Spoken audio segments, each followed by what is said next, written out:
Hi friends, welcome to Ramya's Lifestyles. Today is Navratri day 6 and I prepared a special prasadam katte pongali for Durga Devi. Let's see how to make this traditional and tasty recipe. Inka ingredients చూద్దాం.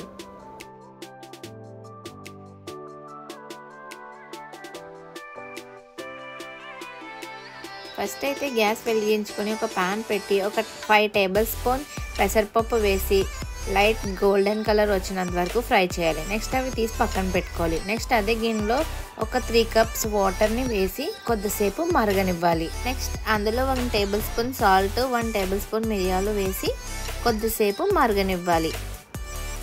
Next 1 cup of rice and ఇందాక fry చేసుకున్న పెసరపప్పు 30 minutes వాటర్లో నానబెట్టి తర్వాత ఈ వాటర్లో వేసి అన్నం బాగా ఉడికేటట్లు చూసుకోవాలి.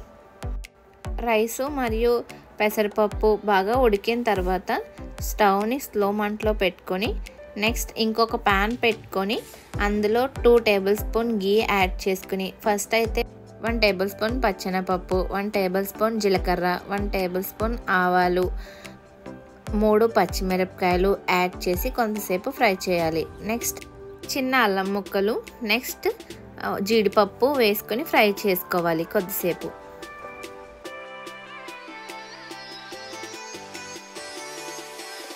నెక్స్ట్ ఈ మిశ్రమంలో 1 టేబుల్ స్పూన్ మిరియాల పౌడర్ అండ్ కొంచెం కరివేపాకు అండ్ 1 టేబుల్ స్పూన్ పసుపు కూడా యాడ్ చేసి బాగా మిక్స్ చేసుకోవాలి.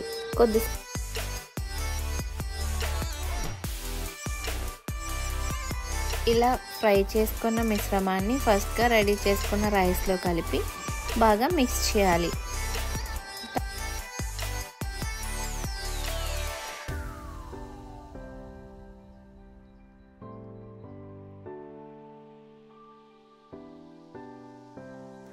ఇలా కలుపుకున్న తర్వాత దీనిపైన ఒక ప్లేట్ పెట్టాలి. ప్లేట్ పెట్టడం వల్ల ఈ పోపు అనేది రైస్కి బాగా పడుతుంది అండ్ టేస్ట్ బాగుంటుంది. అంతే, కట్టె పొంగలి రెడీ. ఈ ప్రసాదాన్ని శ్రీ లలిత త్రిపుర సుందరి దేవి అమ్మవారికి నైవేద్యంగా సమర్పించండి. ఈ నవరాత్రి ప్రసాదం మీకు నచ్చినట్లయితే లైక్ చేయండి అండ్ షేర్ చేయండి. Don't forget to subscribe. See you in the tomorrow for next Navratri Prasadam recipe. Bye.